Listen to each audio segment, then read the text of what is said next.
like Matthias, I think I want to just begin by giving kind of a general introduction and look at some of the traditional approaches towards psychology, and then later focus more on Sri Aurobindo's perspective on it, and a deeper perspective, and then focus a little bit more on practice and the practical way of getting to this higher consciousness, which I think is also a very important task for psychology. Because it's very nice to kind of talk about, knowledge by identity or something, but we also need to, start from where we are and get to that point. And I think that's part of what Matthias was getting at, in that we have to kind of go through all these different stages in order to get to that knowledge by identity. We need that kind of outer superficial knowledge, and we need an introspective knowledge, and we need to develop all of those types of knowledge before we can get to that higher knowledge by identity. So I want to kind of emphasize that a little bit in the later part of the talk. But to begin, again, psychology, as it's been generally understood, is the scientific study of behavior, which was kind of the traditional approach. So whatever human beings do, whatever behaviors that we engage in, what do we human beings do? So to understand that, and then to kind of understand the reasons for our behavior. So to get at that. And, behaviorism was, kind of a school dominant in psychology in the 1950s. And they wanted to kind of avoid this more introspective kind of approach. They just wanted to look at behavior in terms of objective things that we could see and understand objectively. So they identified various laws, like if you reward people, they tend to repeat that behavior, or other types of conditioning that were there that punish them. Right. Okay, so to kind of avoid everything else. A little bit later, people recognize that human beings are a little bit more complex than that, that we have minds, and that things are going on within us that are also important as part of human experience. And so just to neglect all of that and try to understand human behavior only in terms of things that we could see, like giving a reward or withholding reward, that we were going to miss out. So they began to study processes related to the mind, such as memory, such as judgment that we make, thinking processes. So how do these work? And they began to look kind of within. And up until now, I would say, psychology focuses on both of these particular approaches to psychology. According to the American Psychological Association, psychology is the study of the mind and behavior. The discipline embraces all aspects of the human experience, from the functions of the brain to the actions of nations, from child development to care for the aged. So it's the broad spectrum, including all of what human beings do, as well as what goes on within their mind. Now, more recently, in recent couple of decades, psychologists began to look a little bit more deeply at the nature of consciousness and include a broader kind of understanding of consciousness within the scope of psychology as well. And part of that, or largely that, was a function of the development of a kind of a school within psychology, or you could say a branch within psychology called Transpersonal Psychology. And this developed primarily in the 60s and 70s. And so beginning with the publication of the Journal of Transpersonal Psychology in 1969, and the founding of the Association for Transpersonal Psychology in 71, this discipline draws upon ancient mystical knowledge that comes from a variety of different traditions, and the transpersonal psychologists attempt to integrate this kind of timeless wisdom of these ancient mystical traditions with contemporary Western psychology, translating spiritual principles into scientifically grounded contemporary language. So again, transpersonal psychology addresses the full spectrum of human psycho-spiritual development, including our deepest wounds, psychological wounds and needs, to the existential crises that we face being human beings, and to the most transcendent capacities of our consciousness. So it takes a much broader kind of scope, especially focusing on these kind of mystical, spiritual, transcendent types of experiences of consciousness within its scope. A definition from the Journal of Transpersonal Psychology says that it is concerned with the study of humanity's highest potential and with the recognition, understanding, and realization of unitive spiritual and transcendent states of consciousness. So it's really beginning to explore these higher possibilities of consciousness. Now, within transpersonal psychology, there has kind of developed a new set of methodologies in order to examine consciousness and the experiences of consciousness in another way, rather than just using the more objective kind of approaches that were standard within cognitive psychology or within behaviorism, which still really focus on objective measurements of things. A new kind of group of methodologies were developed to look at experience of people, whether it's spiritual experience, transcendent experience, or more mundane experiences that are part of human living. And I just want to kind of characterize these approaches rather than going into them in any depth. In general, they focus on developing a more systematic understanding of various types of human experiences, how they appear and feel, and what they mean to the people involved. So again, these may be spiritual experiences, other exceptional kind of occult experiences that they may have, or even quite ordinary experiences such as, love for another human being, or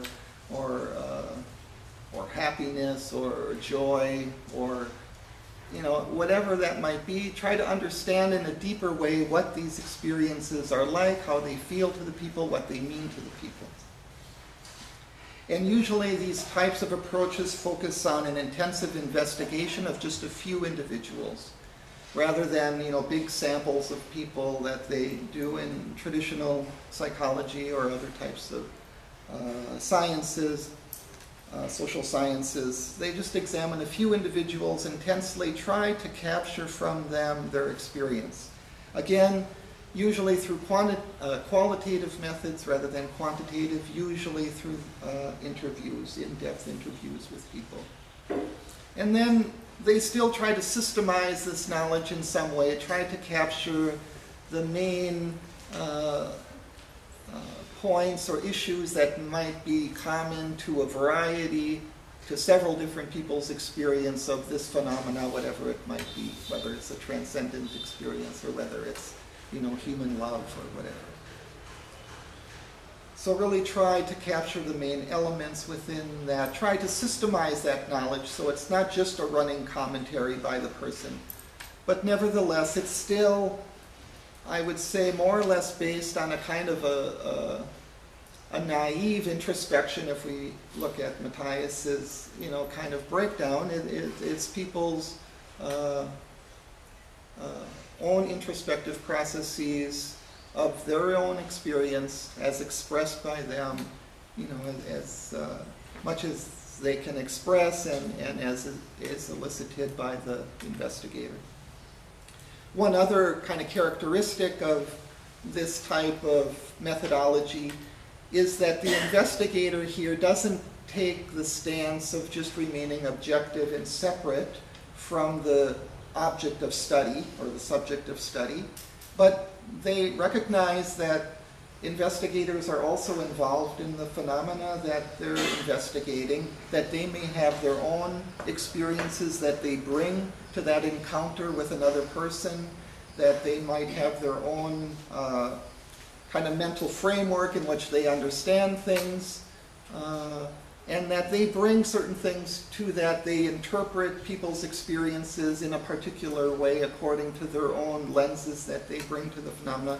So rather than just kind of pretending that they're objective and that they're just getting the facts from outside, they embrace that kind of subjective element that is taking place in the interaction with the other person, and to acknowledge it and also try to understand it and bring it into consciousness as fully as possible, so that they can also examine their own perspective, their own biases, their own interpretations in the process, try to make all of that more explicit in the investigation as a whole.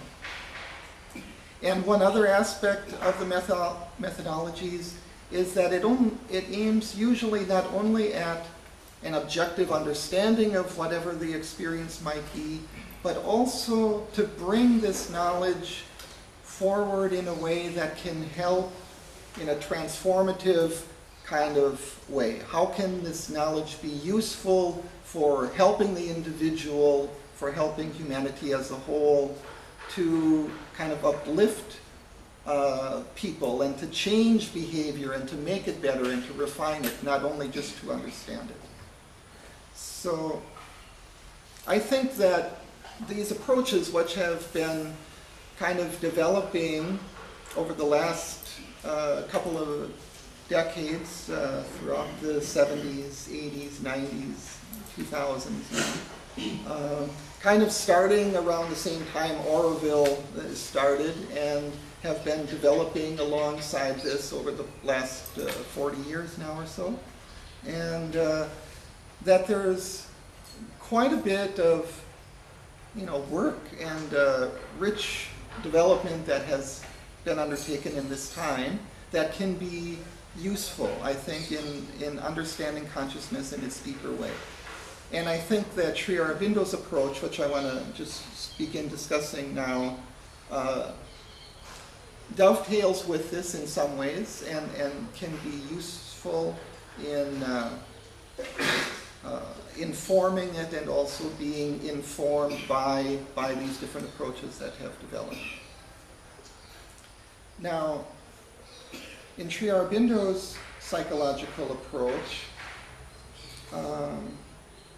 we begin again with a couple of kind of definitions.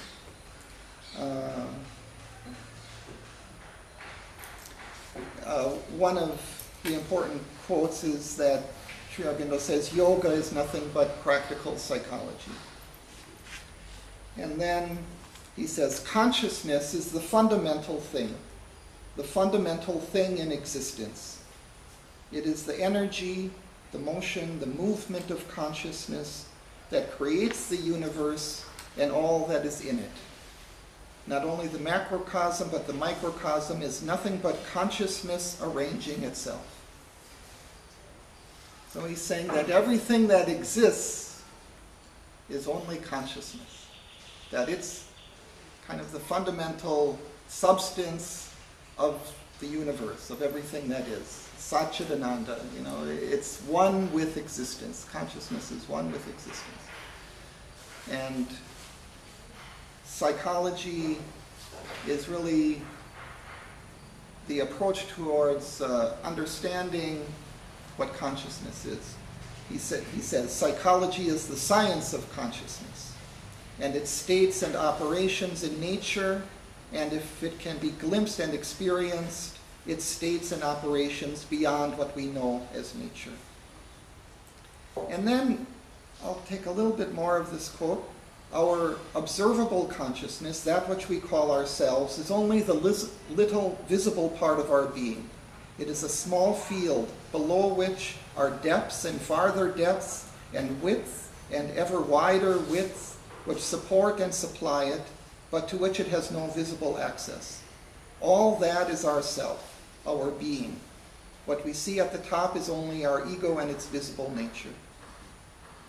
And even the movements of the little surface nature cannot be understood, nor its true law discovered, until we know all that is below or behind and supplies it, and know too all that is around and above.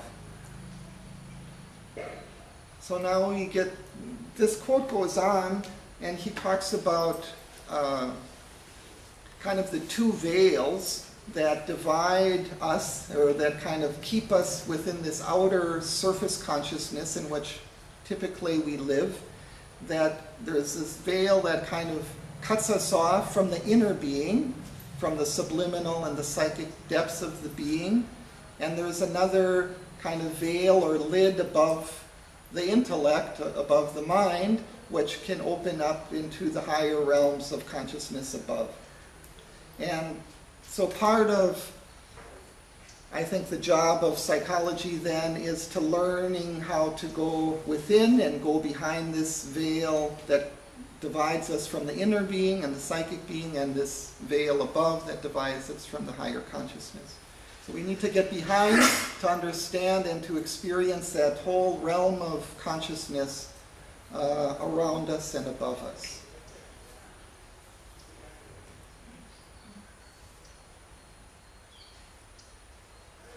Okay, so now how can psychology help us do that? It's not only through the mental kind of understanding, which is only an action of this surface consciousness. We can sort of develop theories and that of the way things are, but it's still only a mental kind of movement on the surface of our consciousness, and we're still not into the wider consciousness. We need to get into that. We need to spread out and go higher above. But still, these kind of laws and theories and practices, or laws and theories, I guess, are important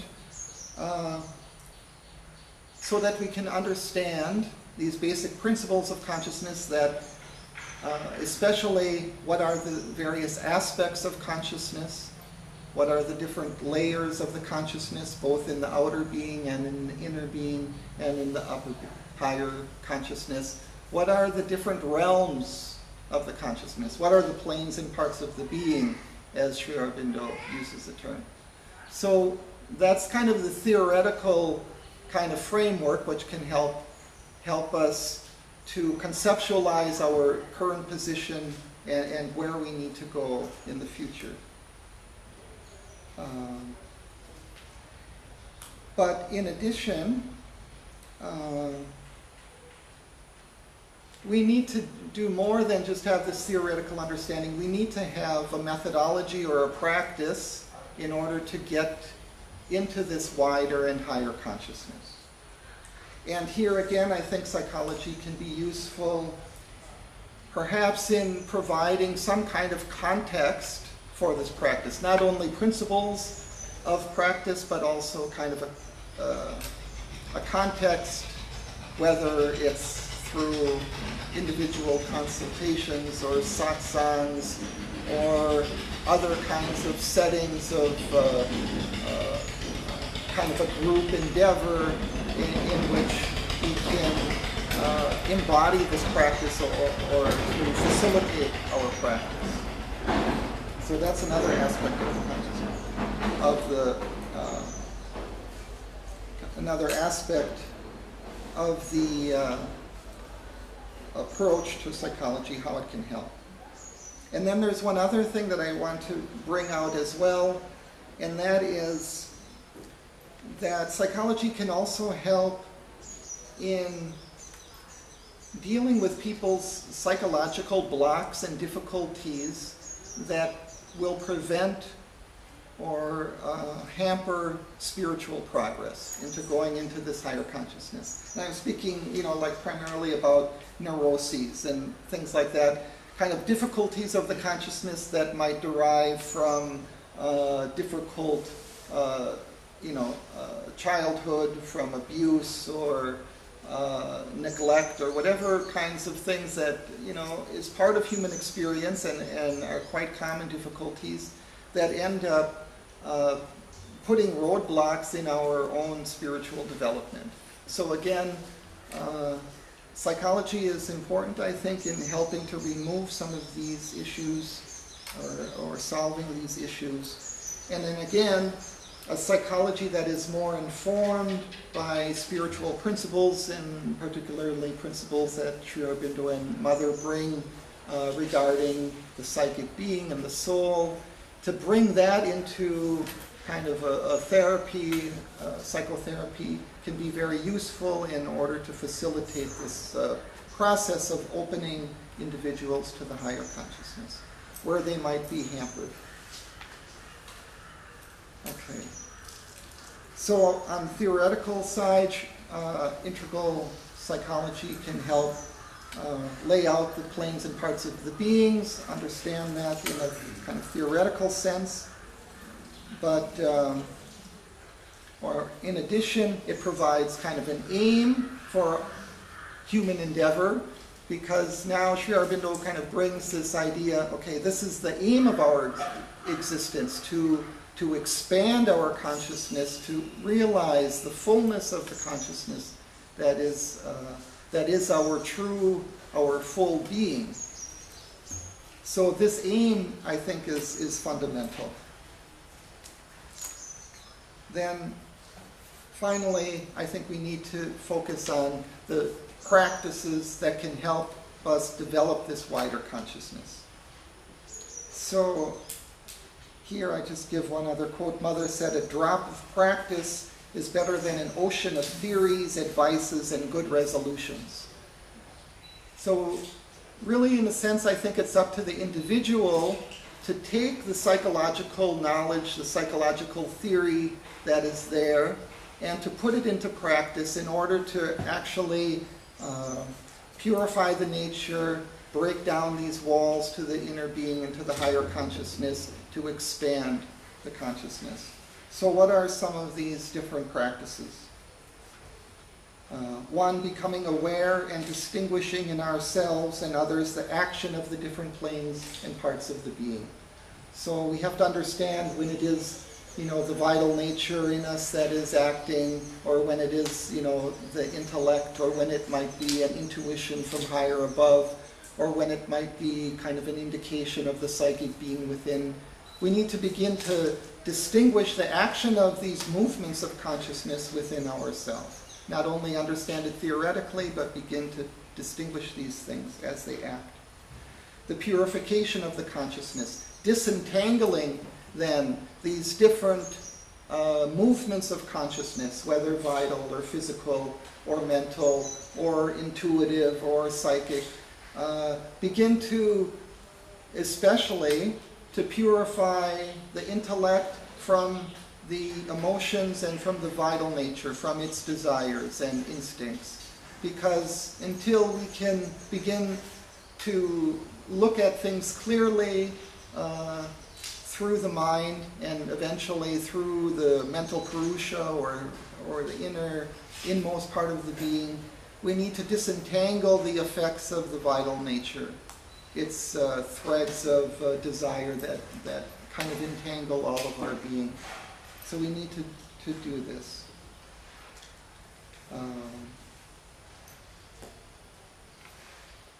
Again, there's this importance to this distinction between the Purusha and Prakriti, which Matthias has emphasized already. There is also, the discipline for calling the forces of the higher divine consciousness down into the lower consciousness. the lower consciousness can't solve all of these problems by itself. The intellect is not strong enough. The will needs to be purified, but even when purified, it's not able to achieve, this large expansion of consciousness that is the aim of our endeavor. So there's a need to call the higher consciousness down, the power of the mother, or however we might want to label it. So as we said, there's this higher consciousness above this kind of lid that we have kind of drawn between our outer nature and that, but that still can act, and it has a much greater ability and force than we have in our circumscribed outer nature. And we have to call on that force to affect the change within us. And again, in the inner being, there is this psychic being, this soul within us. And again, this has a much more powerful potentiality than we have with our intellects or with our mental will, or with even all our dynamic ambition that we might have. This can, again, we need to learn to go deeper within, to realize this, to bring out its influences and powers into the outer nature. There are different specific movements of consciousness that we can develop: aspiration, calling for the divine; rejecting kind of troubling movements of the outer nature that might be there, whether of desire or whatever, mechanical thoughts or whatever might be there. We need to dampen those down, reject them, and surrender, complete self-giving to the divine. So these are all different movements of consciousness that we need to foster and develop further. Other important psychological disciplines: ability to maintain equanimity in adverse circumstances, not get thrown off when bad things happen, but remain calm; stepping back from experiences that happen, dispassionately observing them rather than reacting emotionally; practice of remembering and offering, that is, remembering that it is the divine, the one that is in our own actions, that is acting in our own actions and in the actions of others. So remembering the divine in all that takes place and offering all of that back to the divine. Disciplines for deliberately using our power of thought and imagination to further our progress. Disciplines to enter into more conscious and restful sleep, become aware of the activities in the inner consciousness during sleep. A variety of psychological qualities that must be fostered in order to bring forward the psychic being: faith and trust in divine, love, adoration for the divine, cheerfulness in adversity or whatever, gratitude for the divine and for what we have, sincerity in our actions. That means engaging in, kind of our psychological endeavor in an integrated way, patience and perseverance in our practice. So these are just some of the more practical things that psychology can bring in order for us to develop and widen into the cosmic and the divine consciousness. Thank you very, very much.